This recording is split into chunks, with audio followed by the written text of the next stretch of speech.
armato noi facciamo la guerra. The M1340, the Italian workhorse. Not a stallion by any means. But I believe that it was an overlooked and underappreciated vehicle of the Second World War. And so, with that out of the way, welcome to my new series of Overlooked and Underappreciated. Part 1.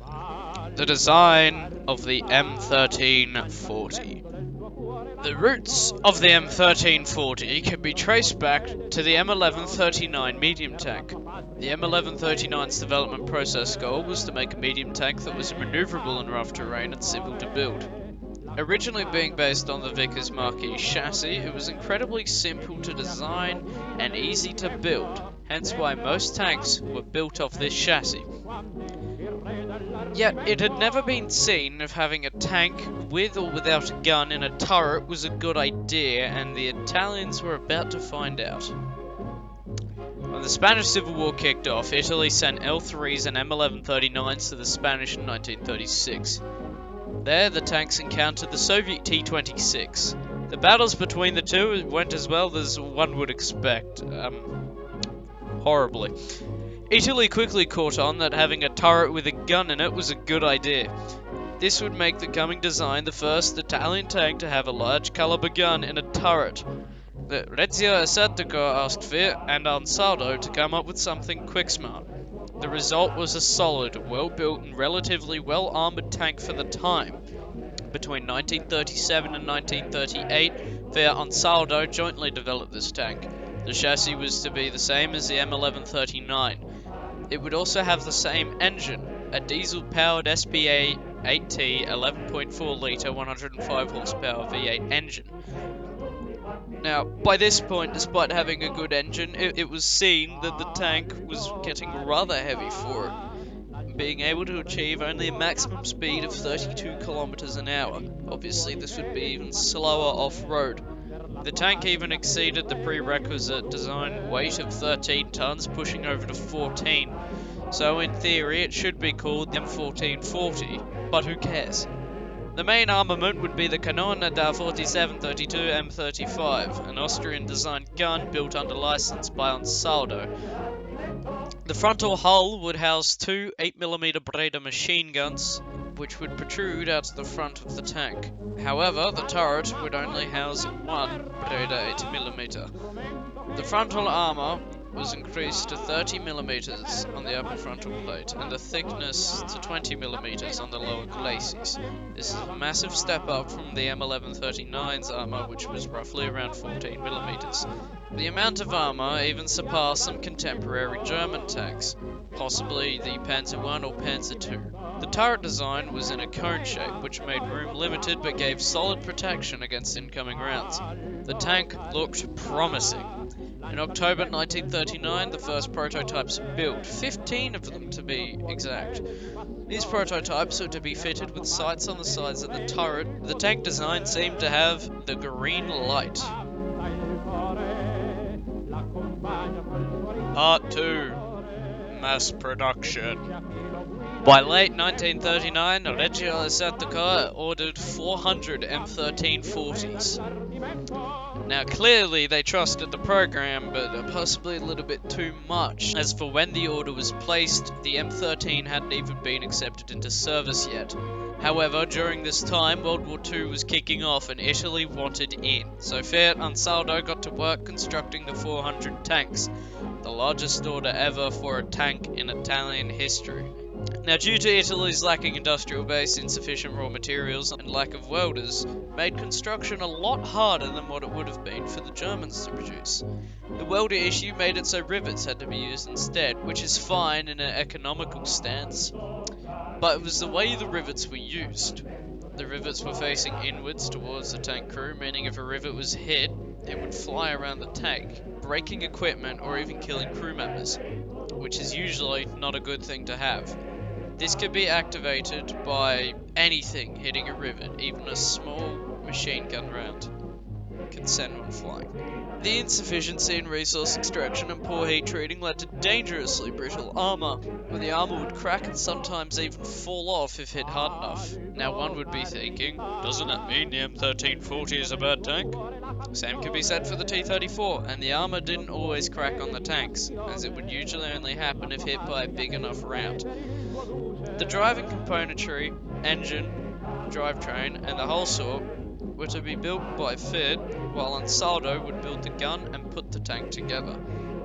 The tank was shaping up to be a good, easy-to-build medium tank for the Italian army, especially for the time having some of the best armor around compared to contemporary tanks from other countries.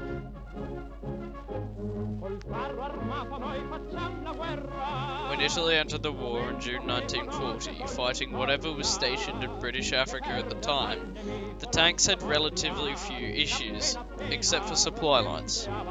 They just weren't working at all. Soon enough, the M1340 encountered British tanks. See, this is where the misconceptions come in. The M1340 was fighting Valentines and A-13 cruisers. Maybe a Crusader if they were lucky. They were not fighting Shermans and Grants off the bat.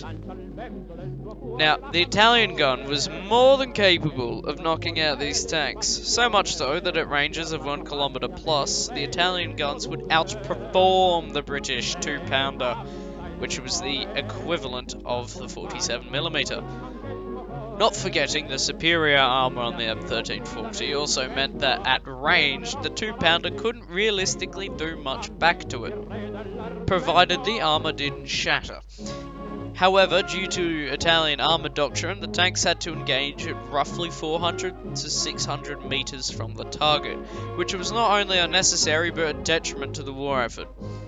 Now yes, the tank would have troubles against the Matilda too, but that's not surprising seeing as how even the German Panzer IIIJs were having trouble taking it out as well. But you have to remember what the tank was fighting most of the time. As I said before, Valentines, A-13s and Crusaders, not the Shermans. So shut up about the tank being useless. Those vehicles it was useless against, that came 2 years later. Now, the fight in the Greek mountains was a slightly different story, and we all know how the Greek campaign went. Horribly. But to compensate for the now lack of armor compared to other weapons and other tanks, the tank crews put sandbags and tracks on the tank to cover up weak points, things like that. Yet the engine would often overheat in the light of the added weight. And still the crews kept putting on more sandbags because they value their life or something. Like, not listen to any of your DJ speeches. Anyways, so from June 10th, 1940 to right around late 1941, early 1942, the M1340 was a capable tank. It was not outdated yet. However, the drawbacks to the tank were more out of the hands of the designers than the tank itself. Italy lacked any kind of military recovery ability, meaning if a tank was destroyed or just knocked out, like the crew members were killed or something, the tank couldn't be recovered. So it just let the Aussies come over, paint a massive white kangaroo on it, and then leave. The tank crews had roughly around 10 hours training combined, maybe a little bit less. There was no good communication between crews. There was a lacking fuel reserves in the Italian military, and the Reggio Marino was probably eating most of that up in the first place. And some earlier models of the M13 not having radios just kind of combined everything to hamper the tank's ability to do anything. But with all this stuff that's out of its control, why is the tank revered as garbage today?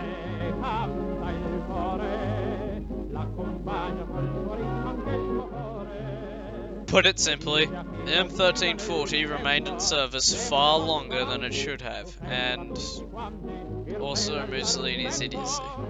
By 1942, Shermans and Grants had started rolling up on the African front. These tanks were impervious to the main armament of the M1340, which was the 47mm.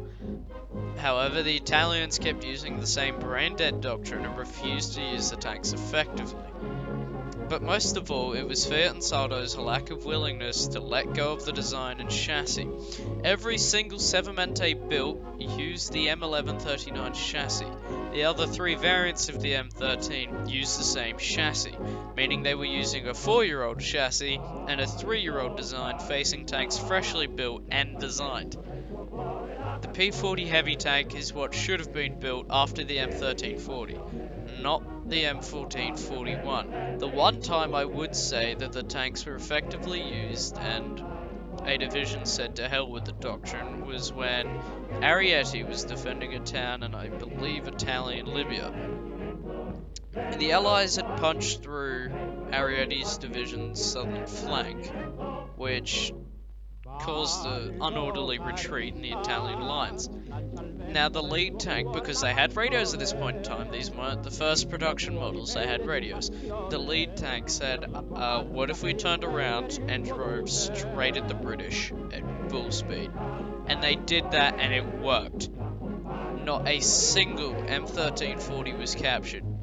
I don't exactly know what happened to them, but I know it caused disarray in the British lines and it did help the rest of Arrietty Division to retreat further back into the desert. I'm going to wrap things up now. The M1340 was not a bad tank. It was let down by extended use, awful steel, inexperienced crew, lack of desert filters, poor maintenance, a whole bunch of issues just piled up. Most of those things had ever been built by a country like Germany, I reckon it would be seen as a good early war tank. Anyways, this was the first episode of my new series called Overlooked and Underappreciated, where I dive into overlooked and underappreciated vehicles of the Second World War. Maybe later. I'm looking at doing the A13 next, which has been mentioned several times in this video. Probably the IAR 81. However, I would like you to comment below which vehicle I should possibly cover if I find it interesting enough and it, is actually overlooked. And, maybe I might actually just upload a video on it.